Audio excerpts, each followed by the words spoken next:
Welcome to Take 5, your 5-minute inspirational message from Solid Rock Drogheda. My name is Nick Park, and this week I'm sharing a series of five-minute messages based around the life and work of the great 19th century evangelist Dwight L. Moody, the guy that basically pioneered stadium evangelism and led the way for people like Billy Graham and Louis Palau and Reinhard Bonnke and others.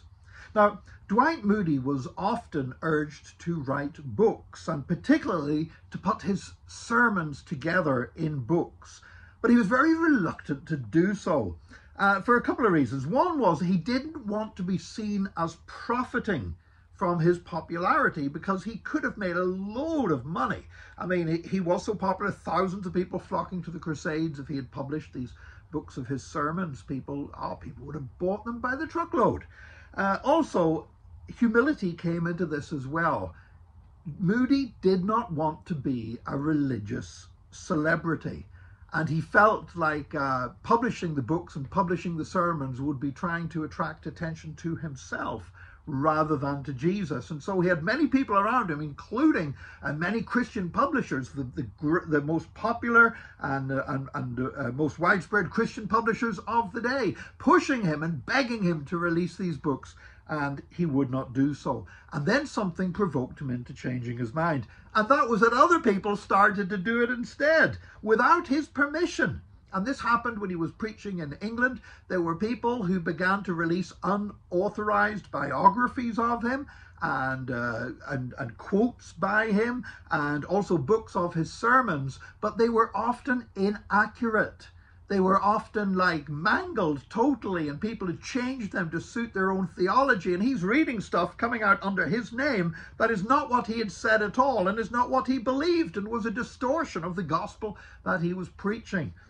Moody was so upset by this that he was forced to start issuing authorized sets of his sermons, released as books, and started producing books on subjects such as evangelism and discipleship and many other subjects. And actually, these books brought great blessing to millions of people around the world. And you know, that reminds me of a passage in Philippians chapter 1. Where the Apostle Paul talks about those who were his enemies and were seeking to damage him and were preaching in order to tear Paul down. And Paul said, you know what, these people, yeah, they're preaching for the wrong motives.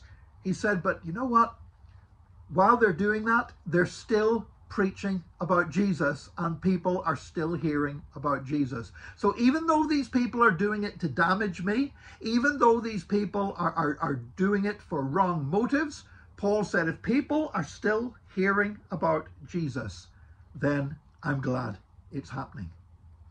And I guess you could say the same about those people who were producing those unauthorized versions of Moody's sermons and everything else. You know, what they were doing was wrong. It was dishonest. It was unethical. They were twisting things and everything else. But in the end, it provoked Moody to take a step, releasing his books, releasing his sermons in print, that would actually bless millions of people, have a far greater impact than the bad impact of the books that these other people had been producing supposedly in his name. And I'm reminded as well about that wonderful occasion whenever Joseph's brothers were scared that Joseph was going to take revenge on them because of the way they'd mistreated him. And he said, God, you know what? You intended this for evil, but God intended it for good. And so today, I'm grateful that those people produced those dishonest and unauthorized books purporting to share Moody's sermons, because what they actually provoked him to do was to do it properly, and therefore to add a greater depth and a greater reach to a ministry that was truly God-glorifying. Don't be upset when people are trying to pull you down. Don't be upset when it looks like people are trying to compete with you or whatever else, and you begin to question their motives. Rejoice, because God will open the door for you to do what you need to do in the name of Jesus. God bless you today. Join us again tomorrow for another Take 5, your 5-minute inspirational message from Solid Rock Drogheda.